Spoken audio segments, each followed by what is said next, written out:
Hello everyone, welcome to my YouTube channel. Our today's lesson is about Keats Negative Capability. In this video, we shall discuss in details Keats' critical concept negative capability. You know, John Keats, one of the greatest romantic poets. John Keats didn't write formal literary theory in the way William Wordsworth, S.T. Coleridge, and P.B. Shelley did in the Romantic period. But Keats, time to time, incorporated his poetic ideas in his private letters, which are the letters which are very valuable asset of literary criticism today. The private letters are today very valuable asset of literary criticism. In such letters, Keats brooded over the nature of poetry and of what should be the standard of poetic evaluation.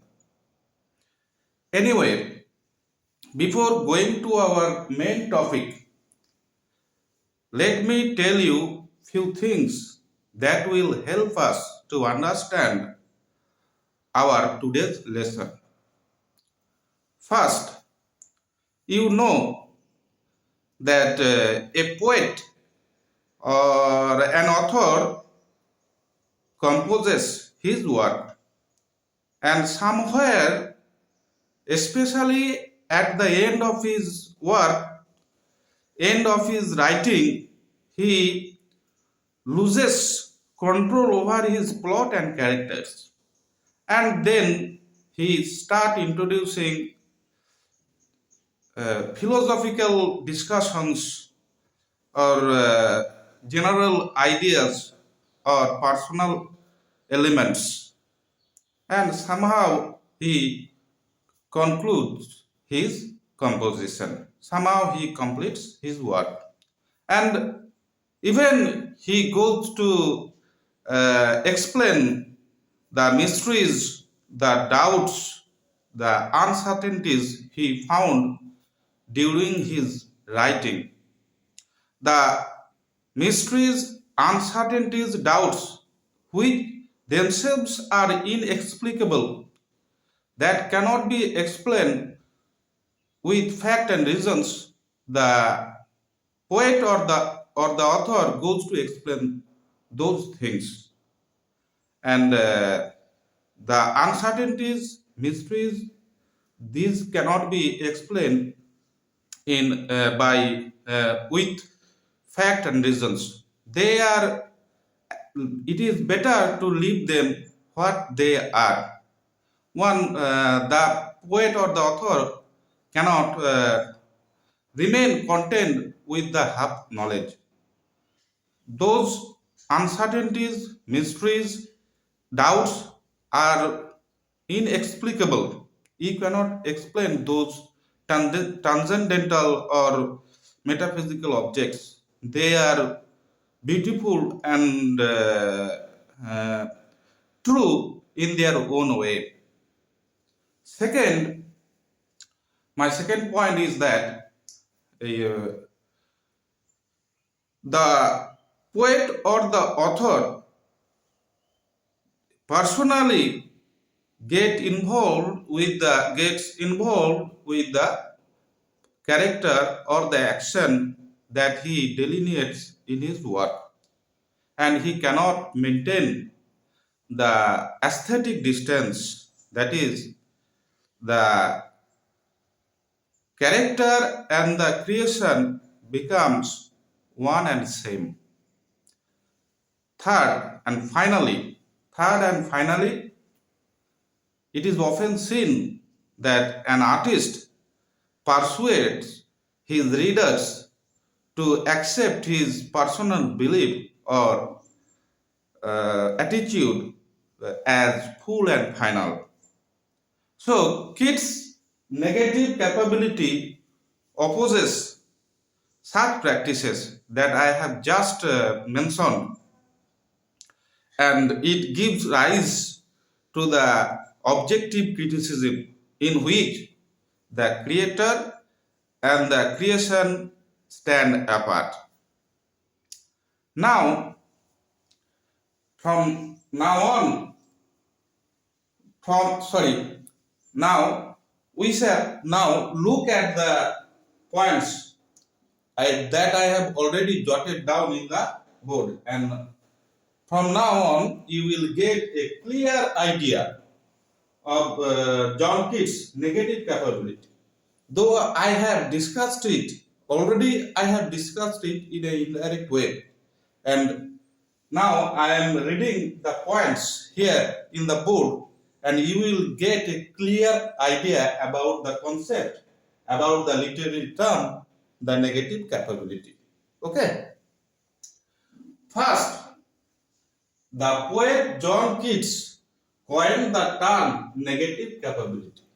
It is often asked in the examination that who coined or who invented the term negative capability. The answer is poet John Keats coined the term negative capability. Second point, he introduced the phrase negative capability in a letter written to his brothers George and Thomas in December 1817. So the second point is he introduced the phrase negative capability first in a letter written to his brothers George and Thomas in December 1817. Point number 3. What is negative capability? What negative capability is actually? It is a literary quality. Negative capability is a literary quality that enables an artist to be contented with uncertainties, mysteries, doubts in his work without any irritable reaching after fact and reasons.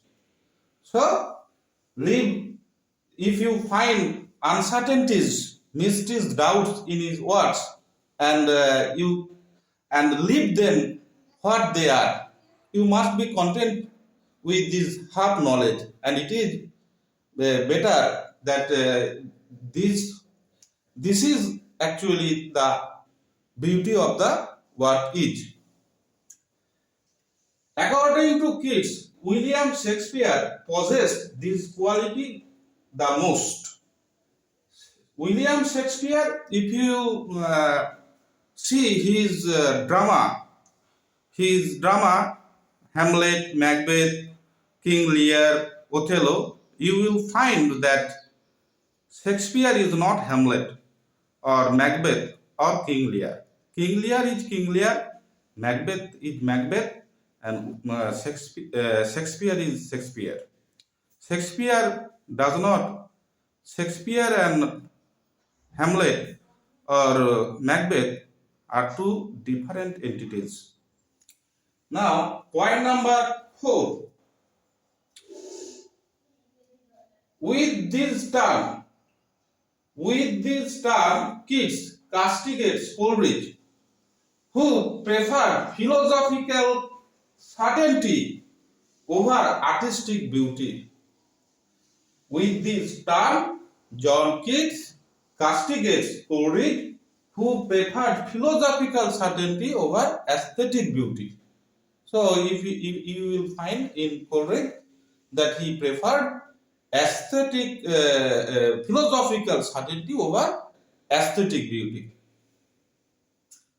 By this term, he also criticizes those poets who try overtly to persuade or convert readers to their point of view, and he also criticizes those poets who make their presence too obvious in their poetry. Here, John Keats speaks of